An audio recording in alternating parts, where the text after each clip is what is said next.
Welcome back to another episode of Better Than I Found It, the podcast All Things College Golf. You're listening to Mike McGraw, the men's golf coach at Baylor University. Today's guest is one of the best-known PGA Tour caddies, Paul Tesori. Paul, who has worked with such great players as Vijay Singh, Jerry Kelly, Sean O'Hare, and for over 10 years, Webb Simpson, is one of the great caddies in the game. He has over 25 wins on the PGA Tour and just recently took on the bag of Cameron Young, one of the bright young stars in all of golf today. Paul's faith is shared during this podcast, along with some incredible caddy wisdom. There's also a pretty good Tiger Woods story in there too. I think you'll think this is a great listen.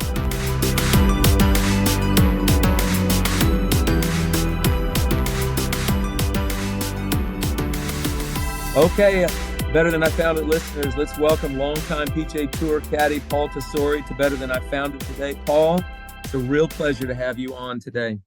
Yeah, Coach, what a pleasure to be on.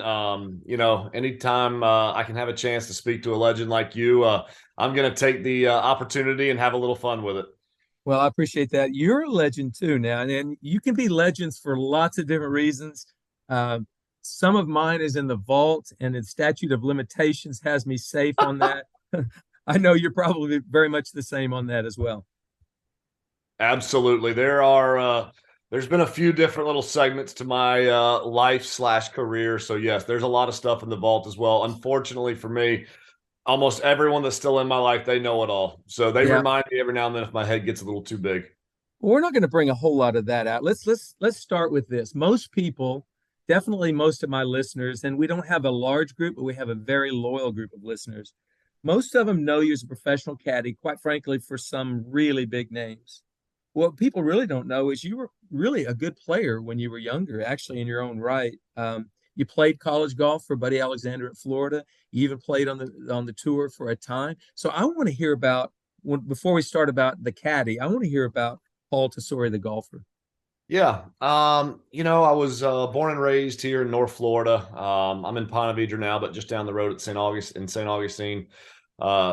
My grandfather was a starter at Ponte Vedra Club. First time, I ever walked on a golf course was the 1977 Players Championship, which was across the street at Old Saltgrass. Mark Hayes won. So a great story about Mark Hayes. Can't believe you know that, but he was my favorite golfer for a long time because, people would say Nicklaus and Watson. Well, the first time I had ever gone to a professional event, Mark Hayes won. So I thought he was the greatest player in the world. And obviously he was my favorite golfer. So Mark Hayes' name will never leave far, from my rooting films. That's for sure. But that's kind of where my little background came from. We didn't have a whole lot of money, couldn't play a lot of the national events, but was a good player growing up. Went to a junior college for a couple of years, had a lot of success there. Our team won a national championship, and I played well, a two-time first-team All-American there. And then here came Florida, and we were fortunate Florida to win a national championship in 93 and then in 94 as well. And, one of my favorite stories, and at the time I didn't love it so much, but it kind of leads into your question about kind of what led me from player into the next part of my career. But Buddy Alexander always said, he goes, Paulie, if there was a foxhole of anybody I'd want in it, it would be you. It was a compliment. I knew what he meant, really my talent level. We were on the same team with Brian Gay and Chris Couch, who both won on the PGA Tour, and Brian's gone on to have a long career. But what he meant is I might not have the talent as a lot as the other guys, but I'm going to fight with everything I had down to the very end. And, it kind of stayed with me. I got through Q school my very first try through. I got on tour. My goal wasn't to play on the PGA Tour at first. I wanted to get my status on the Nike Tour back then, which is now the Korn Ferry Tour. I just knew I wasn't quite ready yet.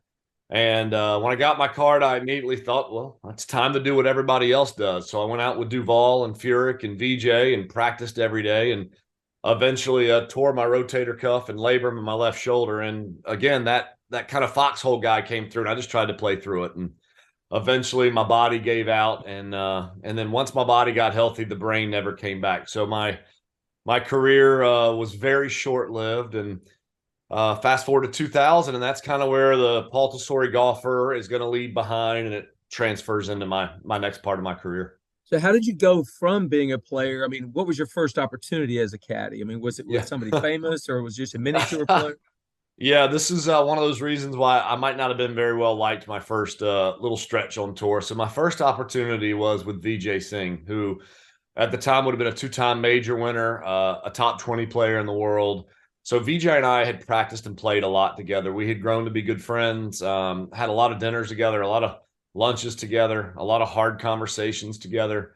I would even help him with his golf swing quite often at that time. So late in 2000, I was teaching full time at this point, and it was in August of 2000, and VJ called and goes, "Hey, I don't know if this is disrespectful or not. I just want to ask you anyway, but would you like to come out and caddy for me?"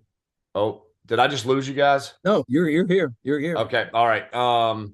And I'm sorry I lost you guys just for a second, but he asked if I would like to come out for a little bit, and obviously my answer was, of course I would. At the time, I wasn't making very much money.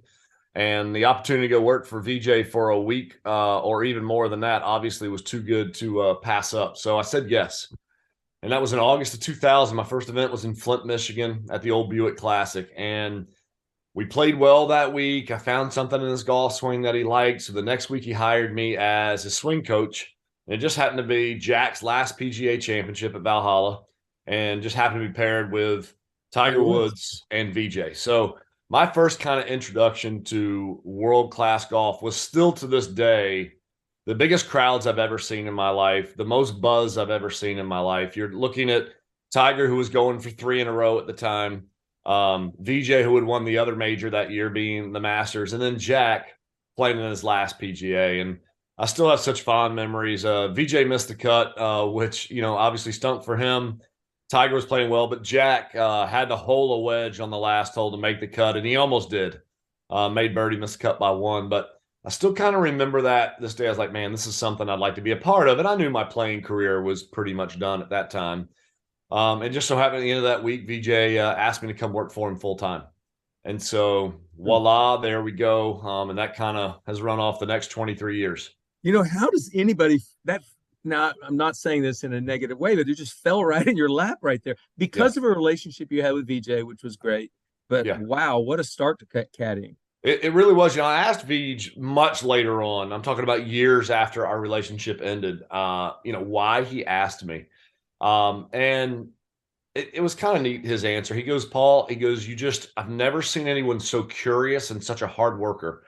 And if there's two things in this game, this was him talking, there's two things I think that can get you to where we wanted to go, which when VJ and I first sat down and we developed an entire process and a plan to overtake, in my opinion, the greatest player that ever lived, being Tiger. How are we going to do this? And he said that the first thing that came up to his mind was a guy who had played, so a high golf IQ, someone who was a hard worker, which I had, and me, I was just curious. I didn't want to leave any stone unturned. And so that was his answer when I'd asked him later. But that's just the hard work aspect, which I was taught by my grandfather and my dad. No matter what you're doing, remember my first job at a cart barn with 14 years old at the Ponce de Leon, a old Donald Ross golf course down here. Just said, "Hey, if you're sweep," I complained. I think after my second day, they just had me sweeping floors, and my dad was quick to give me a little lesson right there. He goes, "Son, it's a blessing to have a job. Why don't you just go do the best job anyone's ever done at sweeping those floors, and you'll see what'll happen." And it stuck with me to this day.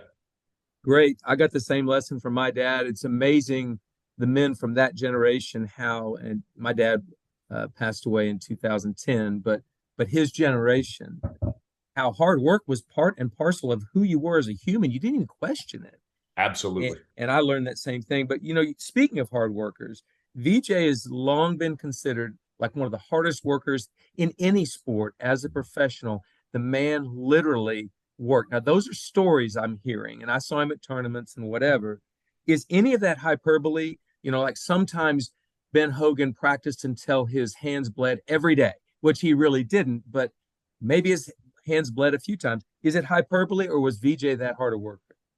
Yeah, I've never seen anybody so driven to succeed. And first of all, it was his hobby.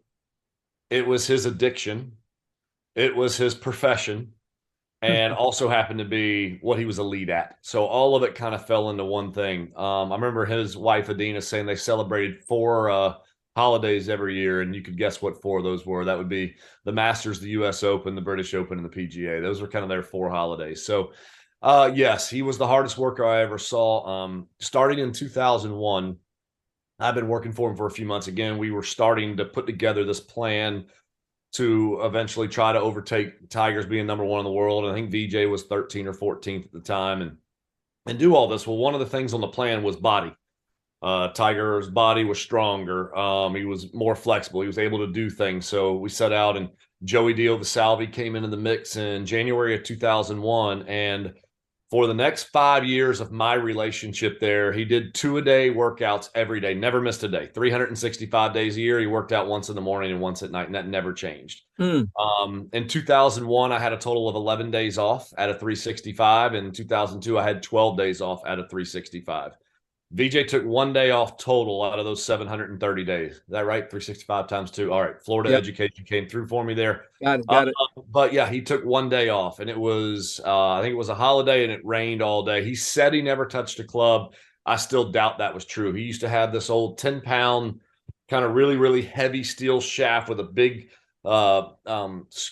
rectangle block on the end. It weighed 10 pounds. And even Monday, Tuesday, Wednesday on tour, he would bring that around the golf course. At that time, he used to have a really shut face, and that's why we thought we were losing tournaments under the gun. He'd get nervous. He would hit it left.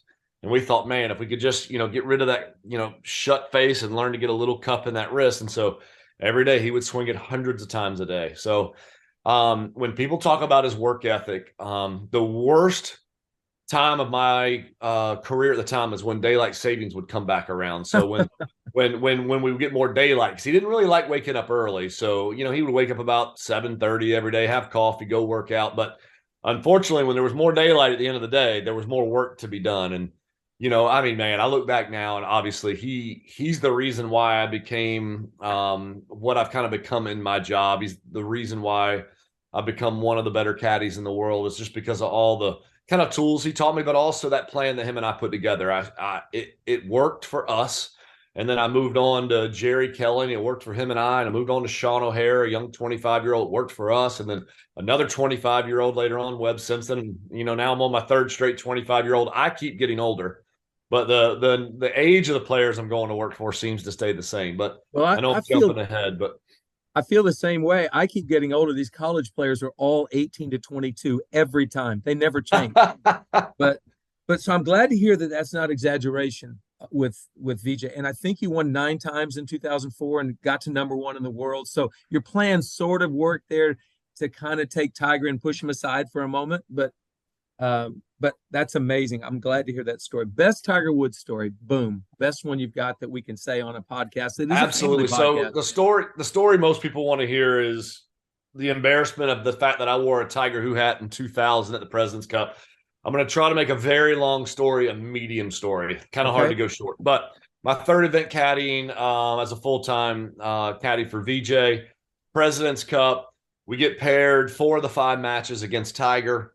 Of course, here comes singles. That was the same year Tiger won 3 majors. VJ won the other one. So the international team was getting smoked. The U.S. team, I think, only needed 2 points to win. We get paired against Tiger. We show up at the course on Sunday, and the ball guys had made up 12 hats for the international team, stitched beautifully, just said Tiger Who on the back. I thought it was funny. All the other caddies, we all said we were going to wear it. We thought it was a joke. I showed it to VJ. He laughed. Let's wear it. So we get on the golf course, and 1, 2, and 3 are normal. We're 1 up through 3, and we get to number 4, and Tiger hits a poor tee shot in the water on the par 3 out there in Virginia, I think Robert Trent Jones golf course. And VJ hit a great iron about 11 feet. Tiger hit a chip to 20 feet for bogey. So VJ did what you're supposed to do. Hey, that's good, Tiger. Pick it up. Knowing that Tiger's just going to say, hey, VJ, that 11-footer for birdie's good. I know you can 2-putt. Nothing. Weird. Okay. So VJ hits this 11-footer. It's going to go in. It's hanging on the lip. One of those you would count to 10 before you see. And we don't really hear anything. You assume he's already said good. But you turn around, and he's sitting on the side of the green, and he's got this scowl on his face. And VJ says, Paulie, I don't think he thinks your hat is as funny as you and I do. So we tap it in, again, from hanging over the lip. It's looking down the hole. And I'll never forget, because Tiger had played pretty poorly all week. His partner, who a lot of people forget, was Nota Begay, who at the time was one of the best players in the world. He had won 4 times, I believe, in a 15-month stretch at the time. was a top 10 player and one of Tiger's best friends, still is one of Tiger's best friends. And Tiger just had played poorly. You could tell he wasn't into it. The U.S. was dominating the competition. Well, the fifth hole is a par 5, and all I remember is that big old turn of his got about 15 degrees more, and he hit about a 300-yard mid-height draw right down the middle of the fairway. Nowadays, that would be a 335-yard draw, that same swing. And he was 7 under over the next 13 to beat us 2-1. And so, we got done, get attacked by media. I had no idea what I was doing. I didn't really know what this was going to do. It wasn't my intention, but it was definitely shown as a sign of disrespect. So we get paired together the next 5 weeks in a row. Of course we do. They're not speaking at all. And finally, I've had enough. Same personality I have now. I just went up to Tiger and said, "Hey, buddy, this is awkward. You and VJ aren't talking. I don't know what you thought about the hat. Let me explain real quick. It was meant to be a joke, funny. Obviously, you're the best player in the world, one of the best of all time already. I didn't mean disrespect." He smiled and he shook my hand. He said, "Thanks for saying that." He goes, "I wasn't angry, but it did make me want to kick y'all's, you know what." So, that was kind of, so the last part of my story, we didn't talk about it again for about 11 years. It had been 2011. And we're sitting on a putting green, and Tiger loves to play Call of Duty. And he can never think of a name. He thinks people are going to know who he is. I'm like, "Buddy, that's dumb. Nobody's going to know who you are. Just have a different handle. You should be Tiger who." And he laughed about it or whatever. And so he's walking by the putting green, working for Weber. I said, "Weber, watch this. I'm going to get him." And he's walking right by. I said, "What's up, Tiger who?" He said, "What's up, 2-1?" And he just kept walking. It had been 11 years. We haven't spoken at all. There wasn't a single ounce. And I think what we've learned about Tiger nowadays is I think every time he saw me, probably even to this day, he thought 2-1, and he ended up getting me back. He was the captain of the President's Cup over in 2019 in Australia. And for picture day, he had all the caddies wear Paul Who on the back of their hat, and he wore Paul Who 2-1 on the front of his hat. So he got me back about 19 years later. But that's one of my favorite Tiger stories. Well, I've never heard that story. I remember the situation, Tiger. I remember it happening, but to hear the whole story is pretty amazing. And obviously, he's kind of taken it. It's not so serious now for him, obviously, which is great. Yes. Okay, so your longest stint, pretty much with anybody, would be Webb Simpson. So you're on his bag for all 7 of his PGA Tour victories, U.S. Open, a Players Championship, 3 Ryder Cups, 3 Presidents. I mean, this is a great stretch that you had with Webb. And it's been documented fairly recently when you guys parted ways back in, I think it was March, so pretty recently. He said, "I could never have done this without Paul by my side. Not only has he been my caddy and swing coach, but one of the best friends in the world." And he just goes on to just praise you. This is the most amicable breakup in the history of player caddy in history.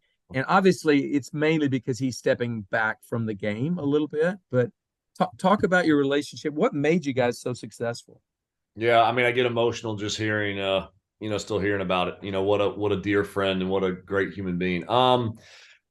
So I went to go work for Weber in 2011. Me and Sean O'Hare had a really good run together, President's Cup team, and only time I was fired in my life was that. Sean, we had struggled a little bit in 2010. We didn't make the last event that year. We were still top 30 in the world, but he thought he wanted to try something a little bit different. And, I was kind of like up in the air at the time. A lot of people know faith is important to me, and I had just become a believer in 2010. So I had a goal, and that was I wanted my next job to last more than 3 years. That was kind of the run of the mill for all my other relationships. And if I could choose, I wanted it to be a believer. And I had 2 incredible offers at the end of that year from 2 guys that were top 20 in the world. One was top 10 in the world. I just didn't want to say yes, but I knew it was getting that time. And I was about an hour from accepting one of those 2 jobs when the phone rang, and it was Webb Simpson. And I didn't know much about Webb. I knew he was a believer, and I knew he was a great guy. So real quick, my now wife got on the computer, and she's looking up and saw that he was 213th in the world, had just kept his card in the last tournament of the year before. And that was pretty scary. At the time, we had the big real estate crash and financial crash of 08, 9, and 10. I didn't have any money. And it was nerve-wracking. But I said, you know what? I'm going to take a chance. This is what I said I've been looking for, a believer. I asked Webb a lot of questions. He later on said that I interviewed him instead of him interviewing me for that phone call. But I just wanted to make sure that he was hungry, that he wanted to achieve great things, and he did. It was evident. So I went to go work for him, and that year I had written down some goals. I had written down 7 top 10s, 14 top 25s, $2 million, which would have been more than his career earnings at the time. I thought these were really aggressive thoughts, and it just shows sometimes how my scouting wasn't very good. In that year, he made $9.3 million. He won twice, had 12 top 10s, I think 22 top 25s. Finished second in the Varden Trophy, second in the Player of the Year voting, second in the FedEx Cup, and just a monster year. And one of the things I realized very, very quick was that, Webb is unlike any other person, to be honest with you, I've ever met. They broke the mold when they made him. He is really, really honest. He's really hardworking. He's a devoted husband and now dad. He didn't have any kids at that time, but now has 5. He's devoted to his profession. When he's at the golf course, he's at the course to work. When he's home, he's at home to serve. And so, with Webb, very, very quickly, he was relying on me for a lot of golf stuff, but I was relying on him for a lot of life stuff, to be honest with you. Even though he was younger, he was very, very wise beyond his years when I went to go work for him. So he was Weber, further down his faith journey than you obviously were. Yeah. Much. Yeah, I was brand new to faith, even though I was quite a bit older than Weber at the time. But yes, him and his wife, Dowd, were already walking very, very closely with the Lord, and their faith, obviously for them, was the number one thing they put above everything else. And so it started there for them. And I've always said, if you want to know how to gain wisdom, you can just follow what those two did. And obviously for me, faith being so important, the Bible is evident that, if you're obedient to the word, then you're going to have this wisdom. And that's what Webb and Dowd did. And he lived his life that way the entire time. And we had a lot of downs. We have the ups that you mentioned, the wins and the tournament teams and all that kind of stuff. But so many downs that people don't see. A lot of tears, some anger moments as well that came out. And when they had the putting ban and he developed the yips with the short putter, trying to battle through that. I mean, there were some times there that man, I didn't think that we could survive through, but it all ended up making it into how much more special kind of coming out of that was. Winning the Players in 18 was still, for me, I've been fortunate to win 25 times on tour and a major and a tour championship and all this. But for me, the Players was my greatest achievement as a caddy. And for us to do that after overcoming the yips, getting past the short putter ban, and then eventually in 2020, having a chance to be number 1 in the world, we teed it up 4 times in a row with a chance to be 1. So I know there's a lot of information in there, and I could talk about mine and Weber's thing, but again, it was very similar to rewind back to what VJ and I did. We put together a plan in place, and had a lot to do with his coach growing up. Ted Kegel helped us put together this plan, and eventually we brought Butch Harmon on, who we would work with a couple times a year, and he helped us with that plan, just putting it together. How do we get better? He worked on his body, he worked on his mechanics, he worked on the things he needed to work on, and then has had already a pretty good career, and I don't think he's done yet. I definitely think he has another couple of wins in him. I love hearing that story, and I love the faith part of it, obviously, but it's incredible that you would have such success. I mean, he wasn't a star when you got to him. He's ranked outside the top 200. So some of the things, obviously, that you agreed on and you guys could work together with obviously helped him develop as a player. But I'm going to ask you a question. A good friend of ours, who I won't mention, well, it may or may not be Brad Payne of College Golf Fellowship. I'm nervous already. Of the PGA Tour Bible Study. It may or may not be Brad, but we're going to remain anonymous here. I like that. This person wanted me to ask you, how much further does Cameron Young, who you're working with now, hit it than Webb? And he said it's almost like he went from carrying 7 woods to 7 wedges in the bag. How much further? Well, Mike, my goodness. Yes, Cameron is, wow. So I'd played a lot of practice rounds with him. When he first came out of college, he kind of relied on Webb and I. We played, 20 so practice rounds together. He just kind of wanted to lean on us, and he asked a lot of great questions, which just shows some wisdom on his part to try to find, 2 veterans to come out and learn from. And I guess when you're out there working on your own game, trying to really learn golf course, you're not really paying attention to how much farther he's hitting the golf ball. But I'm now 4 tournaments in with Cam, and yes, it's unlike anything else. I made actually a couple of mistakes at Quail Hollow just because I remember the second morning, Friday morning, it's 54 degrees out. The ball's not going very far. And on number 11, which was our second hole, there's a a run out at 325, and you could hit it another 20 yards past that and be perfectly fine to a left pin. And so I gave him that as our target. And he hit it right at the target.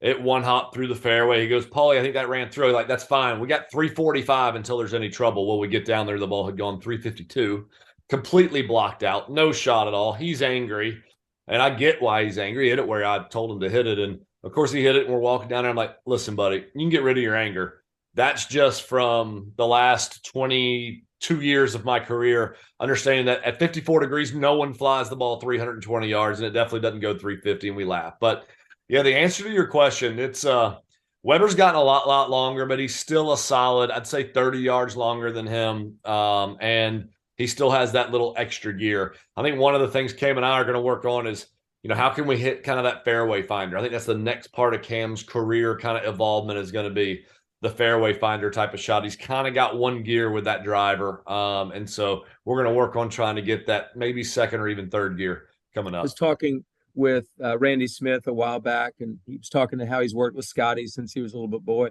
And the truth is, Scotty has that fairway finder. I mean, he's got another gear too. He can hit it out there, but if it's not feeling comfortable, he's got that shot. When Cameron gets that, look out. Yeah, I agree. And, that's what we've seen with Tony Finau. You're talking about a guy that struggled to be anywhere. And Boyd Summerhays has said several times we had to develop a fairway finder.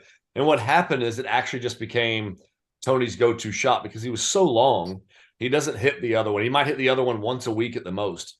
And I think with Cam, again, my goal early on that I've seen, we had a chance to win the first two tournaments, finished second and seventh at the Masters, but then struggled the last two tournaments at Hilton Head and Quail, only because when he's not perfectly on that, 190 ball speed every single time, it can get away from you very quickly. And so I'm excited to see what we can do going forward, especially like you said, with a distance that I'm still not fully familiar with. You're getting familiar, but you know what? You can't teach 190 ball speed. No, you cannot. So you just let that go. You're learning right there. Absolutely. I have to learn to adjust to him, not the other way around. Well, I think that I'm going to really, really watch closely, just as you've described your VJ evolution with VJ, and then obviously with some other players, and then Webb.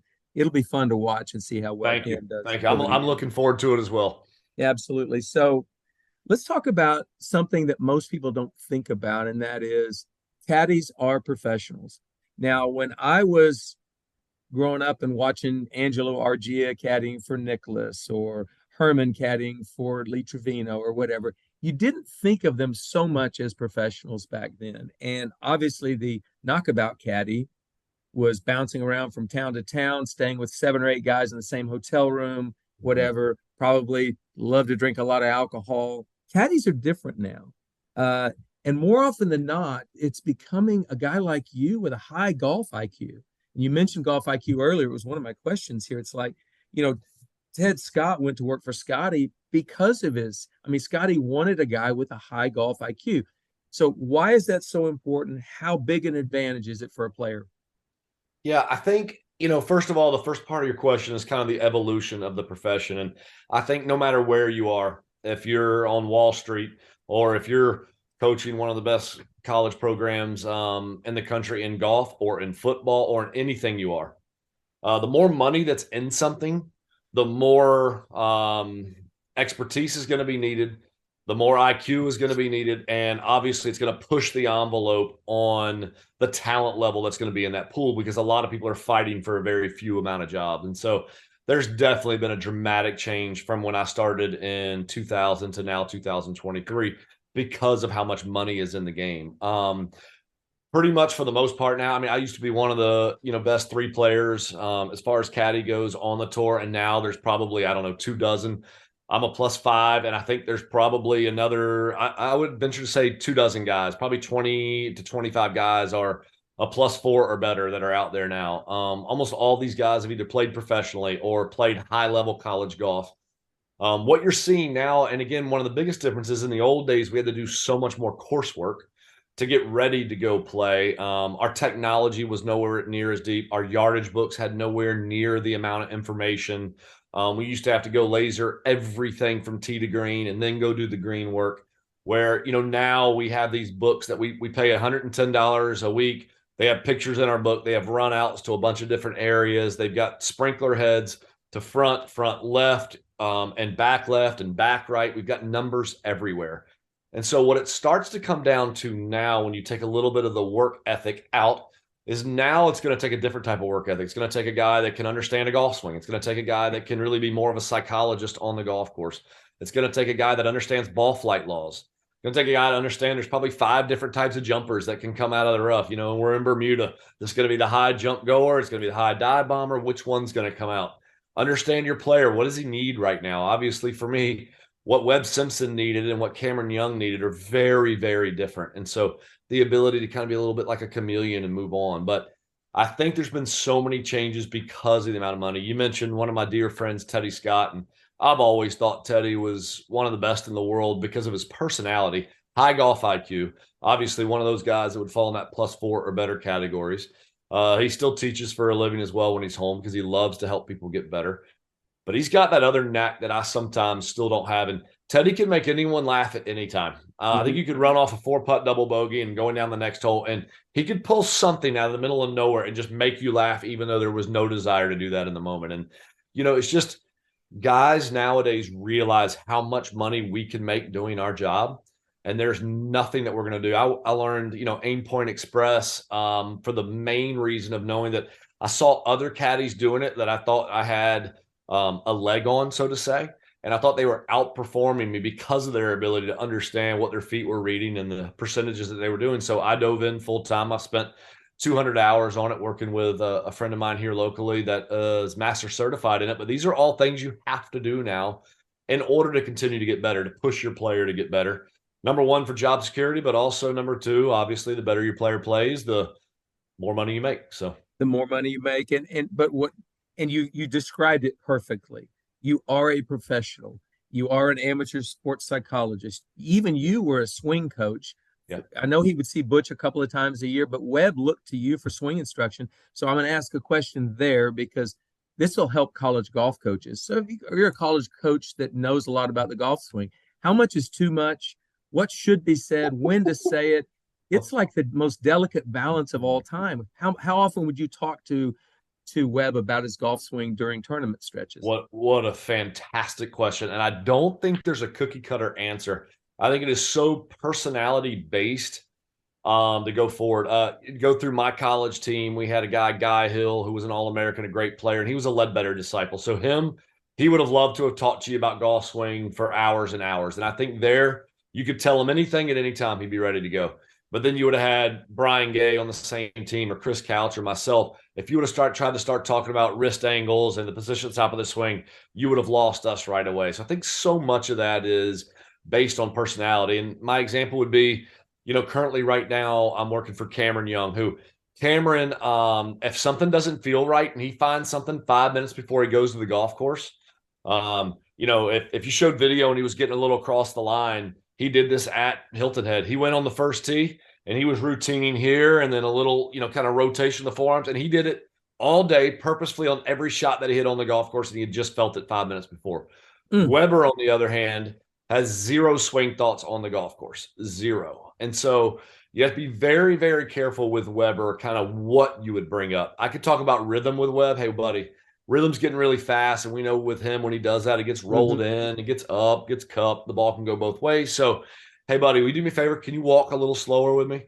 Can you work on your breathing here a little bit between now and then? Hey, and your pre-shot, can you just work on a really slow waggle? Those kind of things to get his brain to process what he's going through. And then I had, of course, VJ, who was in the middle, Jerry Kelly, who was very, very field-oriented, old hockey player. He wanted to get, you know, in that kind of foxhole and go fight. And then O'Hare, who had a lot more Cameron Young in him, who he could kind of work on and think about anything he wanted. So you have a much tougher job because you're not coaching one guy. Obviously, I had the advantage to coach one guy. You've got 10 guys on the team, obviously 5 guys starting, probably 8 who have a chance to start. And so you have to be more personality based and understand, okay, what do they want? And I think the best way is to ask them, hey, what do you want? Let me paint a situation for you. I see you on the 14th hole. We got a chance to win the tournament. You're spraying it a little bit. I could see you're talking fast, you're walking fast, you're swinging fast. Do you want to know that? And just let them answer and then kind of keep notes on that. I think that's what I do as a coach. I try to figure out what the kids feel like they need. But I also want them to be ready for that moment when I do talk to them in a round of golf. Yes. So we practice it at home. And I think young coaches need to realize that. Don't just throw something on him that you've never worked on. Yeah. Try it at home, figure it out. So I love all of those points of view about how a caddy is a psychologist. He is a swing coach. He's got so many more hats that he wears nowadays. But if he doesn't have a job. So exactly. And that's why you kind of got to know a little bit about everything. You do. So in 2003, Hunter Mahan was the number one player in all of college golf at Oklahoma State. I was the assistant coach to Mike Holder at the time. And Hunter was kind of going through that spring, playing really well. I mean, the best player in the country, finished 20th or so in the Masters, was having a good run. And we kind of knew he was going to turn pro at the end of the year. And one of the things Hunter asked me was, do you think you might want to, or his dad asked me actually, would you think that you might want to, be a caddy for Hunter when he goes out on tour? And I mean, I spent a whole weekend praying about it, giving it some serious thought. Here I was, still an assistant coach, but I didn't know I was going to be the golf coach at Oklahoma State. I had no idea after that. But I will tell you this, I gave it serious thought, and I made one phone call to Brad Payne. And wow. I will say, Brad said, Coach, I don't think it's for you. I think you're where you need to be. And anyway, he talked me out of that. So I've thanked him on numerous occasions, not because he didn't let me become a caddy. It's just that he knew what would be best for my life. I need you to describe the life of a caddy. I know that there are benefits, and I know it's great because you're caddying for great players all through your career pretty much. But there are inherent challenges. What are the biggest challenges for a life in caddying? Yeah, I'd say for me, definitively time away from home. When it was just me and my wife, when I first started off, it was fine. It was great. She could travel. We would get to go see the world. I'd get done working. Her and I would go to, dinner. We would go see places, go to the Eiffel Tower, or go to, back then, see the obviously Twin Towers way back when, and, go down and see the cities every place that we went. But when kids entered the mix, traveling became so much more difficult. My daughter is 17 now. My son's 9. And my daughter's fine now. She's about to graduate. She's going to go on to college. And so she's got her own life. But my son, even now, he wants daddy home. He doesn't really care about the money, the wins, the process, none of those kind of things. He wants daddy home. And I mean, I'm not going to tell you at all that any of that's gotten easier. I'm 51 years old now. I've been caddying 23 years, and that has not gotten easier. If anything, it's gotten harder now. FaceTime makes life a lot more doable. You feel a little bit more connected than you ever could have before. But there are still plenty days, when you're fighting hard on the golf course, you're struggling on the golf course, you get done, and all you want to do is go play with your son. You want to go jump in the pool, or you want to go run around the block. You want to go throw a baseball. You want to go hit a golf ball with them. Those are the areas for me, I think, that are so tough. My wife's a rock star. She knows exactly what I'm doing. We try to stay connected as much. It's hard on marriage too, though. I mean, because as hard as you try to stay connected over the screen that I'm talking to you right now on, it's just really hard to really stay connected. So we work hard on it. We have a fantastic therapist who is one of our dear friends now. She's a rock star, so she helps us reconnect sometimes. I've got a long stretch coming up right now, 5 out of 6 weeks. I'm going to be gone. One stretch, 30 straight days. And it's going to be brutal. Not looking forward to it, but we are going to have the tools in place to really try to succeed. And so I think that's the area. The other part, obviously, is physically. I'm a physical mess right now. I've got 3 herniations in my lower back. I need to have another surgery on my shoulder. I've got a foot issue I need to have done, but you don't have time. I average about 1,400 miles a year of walking, and that would be a typical 25 event year. And so it's a lot on your body. And then traveling from week to week to week to week can be a lot. As a younger boy, it was a lot easier. Now in this body, it's becoming a little bit tougher. So people also don't recognize how heavy that golf bag is. Woo, man. You're not carrying a ping, carry bag. You're carrying a heavy bag with rain. You better have the rain suit in there, by the way.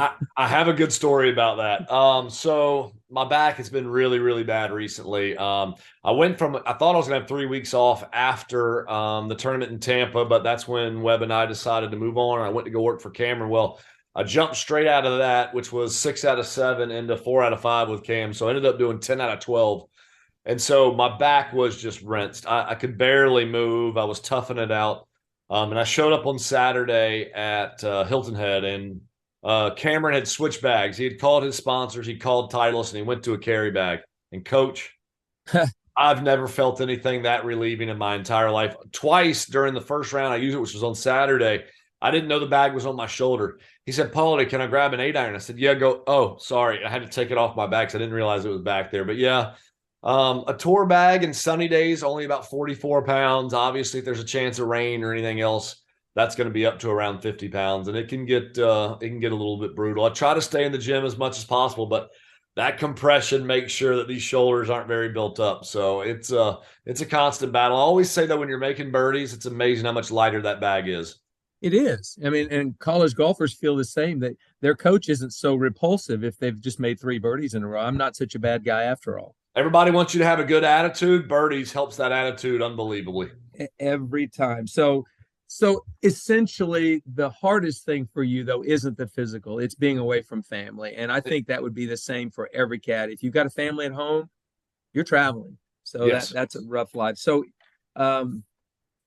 years ago, I had a player who played for me and got his Korn Ferry card. In fact, I was at tour school with him when he got his card. And he didn't come from money. He wasn't a kid that had a lot of money to begin with. And I was talking to him as he was playing that first year on the Korn Ferry, and I didn't realize it beforehand, but I recognized he was just taking pot luck on a caddy every week and trying to get the cheapest, least expensive caddy, period.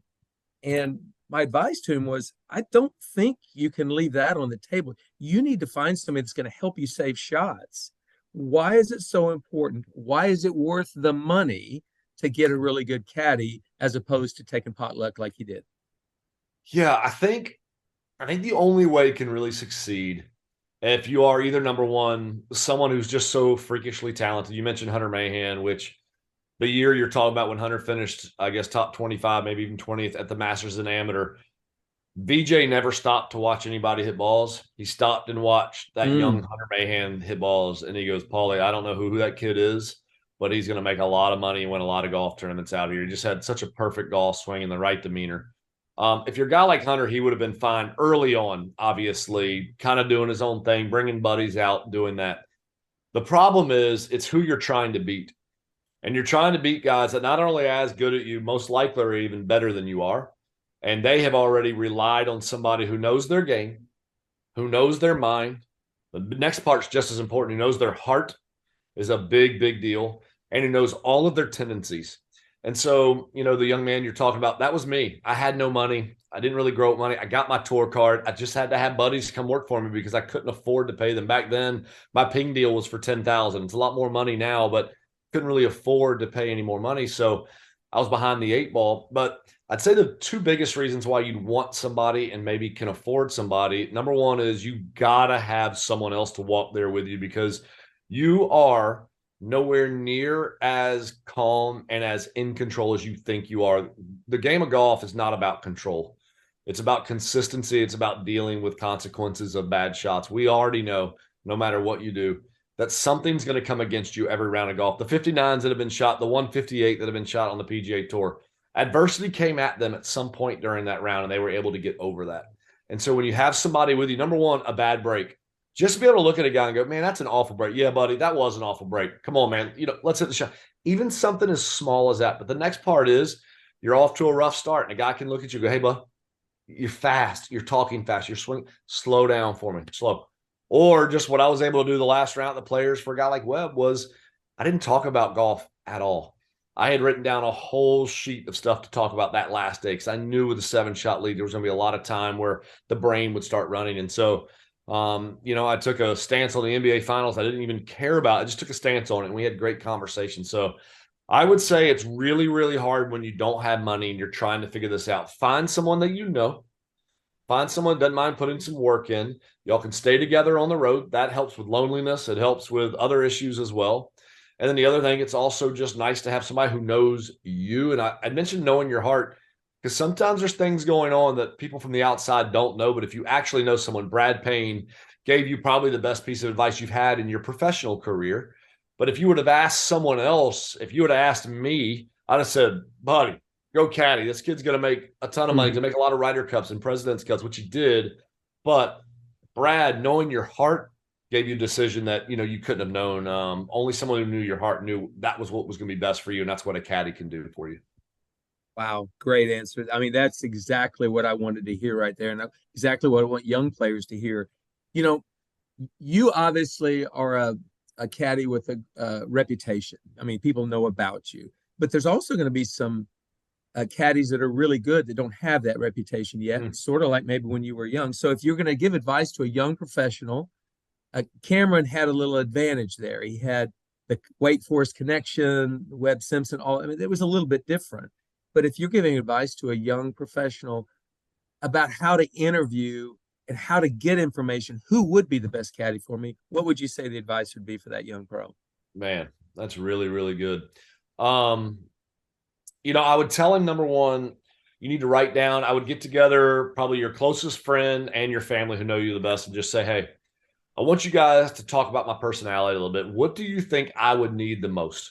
So I would start with the people that know you the best. And just kind of hear them come out. One of them might say, I think you need to find someone who's an encourager.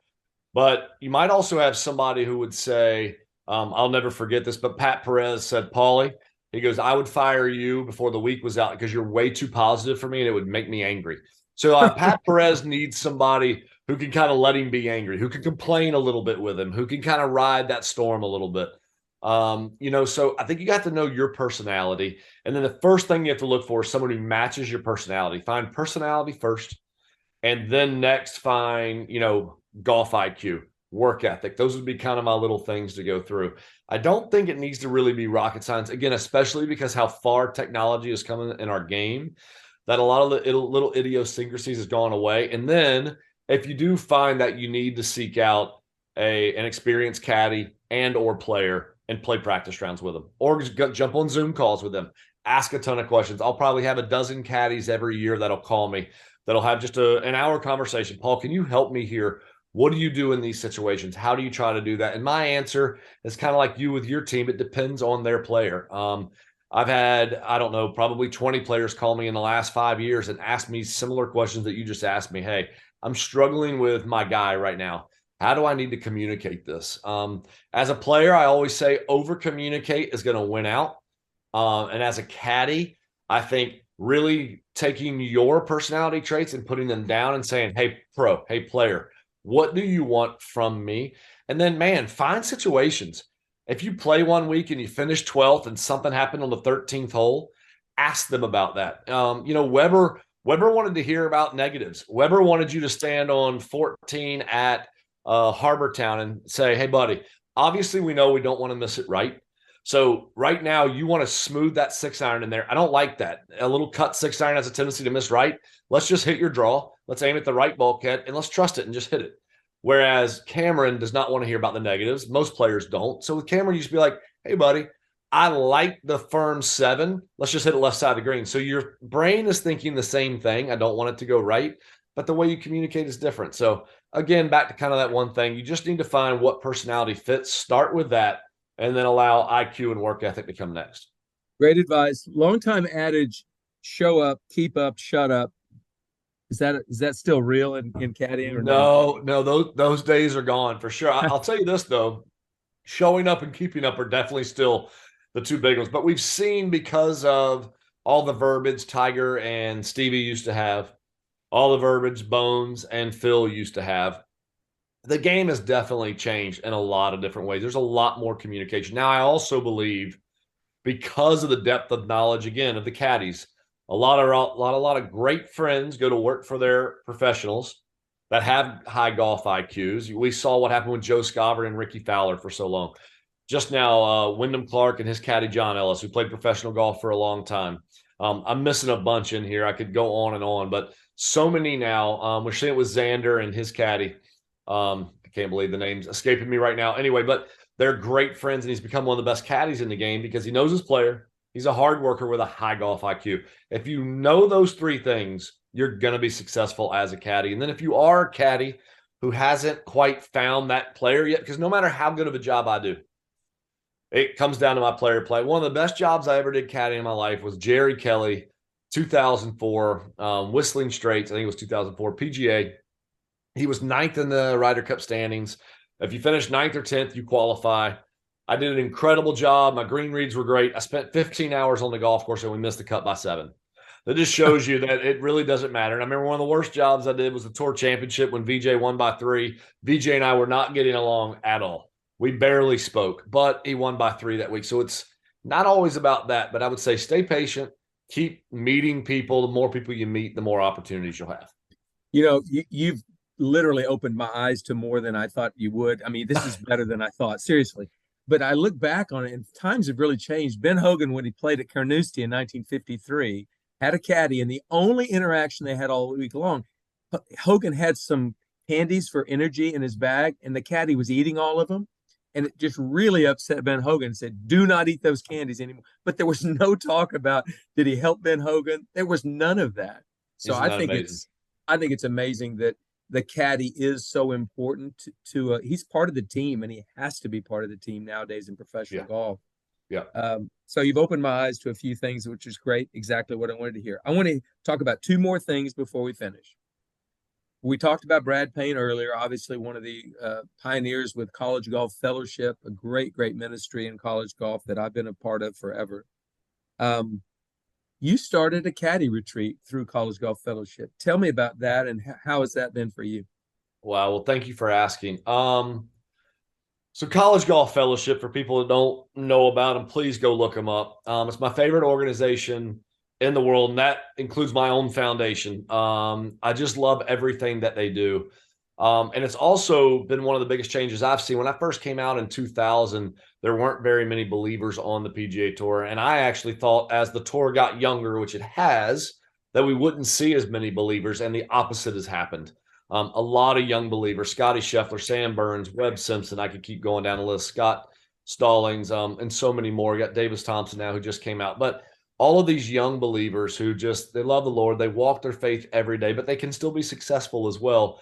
And all of those guys I just mentioned are where they are, and I'd say deep into the faith they are because of College Golf Fellowship, what they've done. And so Brad Payne and William Kane came to me, and Willie is the first one that worked for Weber, one of Weber's best friends. He caddied for Webb for a couple of years on tour. And so Willie's always had a kind of a passion and an energy for caddies, and obviously Brad has too. And they just said, hey, Paul, would you be willing to kind of co-sponsor this retreat with us? We think it'd be great to spoil the caddies. Let's get 36 caddies together. Let's spoil them. Let's take them to TPC Sawgrass, TPC Valley. Let's put them up at the Marriott Resort here. Let's feed them to the till, and let's spoil them with everything we have for free. And then obviously let's share the gospel with them. And so we did that this past December. And it was incredible. It was a lot of work kind of leading up to it. I had a little bit of stress going into it. I just wanted it all to go perfect. And of course, nothing ever really goes perfect. But I think I got out of it as much as all these caddies that we brought in. We ended up getting 36 guys that came down. We put together a great competition. We had 9 4-man teams. We had some money out there for, where you finished in the team. Willie Kane came and he preached twice. I gave my testimony one night, and Joel Stock and Ben Crane came down on their own time and shared their testimony just about their life and about their walk. And, I think so many times young people, to be honest with you, even older people maybe don't know a lot about what the Christian faith looks like. They think that it's like being shackled, that you have to follow all these rules. And number one, no, you just have to have faith in one man, and that's Jesus Christ, who died on the cross for us. But our testimony is about how big of a mess I am. I was a massive, massive mess before. I'm a little less of a mess now, which we call sanctification, but I'm still a mess.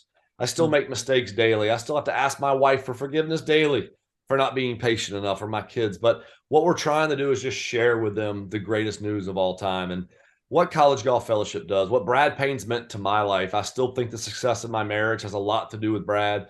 Men like Brad and Webb Simpson and William Kane, who I call and talk to when I'm struggling. When I'm struggling as a dad, when I'm struggling as a husband, when I'm just struggling as a man, I call these men and say, hey guys, I'm struggling here. Can you help me? And it's being able to run the place like that. And so a lot of these men that came to the retreat, I've now kind of developed friendships with, and I'll be online. We'll talk about them, starting to stay with some of them on the road. And so the retreat was great. I'm hopeful we'll get to do it again. It's a little bit of a financial undertaking. It's about 25 grand to put it on. My foundation put in about 5 grand, and CGF took care of the other 20, thank goodness. And they are just a tremendous organization that I can't thank enough for everything they do. Thanks for that report. I started a couple of years ago a young coaches retreat. So I had 15 guys in my house in Waco, Texas, between ages 24 and 28. Some were head coaches, some were assistants. It was an absolute amazing time for me to see young coaches who are walking their faith. So good. We're going to do it again this next year. And yes. So when I heard about your caddy retreat, I thought, I'm so glad you're doing that. Yes. I hope you get to do it again. So, well, Paul, this has been amazing for me. It's been really, really good. Brad told me he thought you could talk, and by golly, you can, which is great. But I just want to say a big thanks. Mikkel, my associate head coach here at Baylor, he started this podcast with me 3 years ago, and we have certain episodes that really stand out. I'm never going to forget this one. In fact, I'm fixing to listen to it after we get the recording. Coach, thank you so much for having me on. Mikkel, thank you as well. And, Coach, I know you're a very humble man, but, I don't know you that well, but I know of you very well. And obviously the impact you've had on your players, but other coaches as well. Brad speaks so highly of you. So thank you for having me on.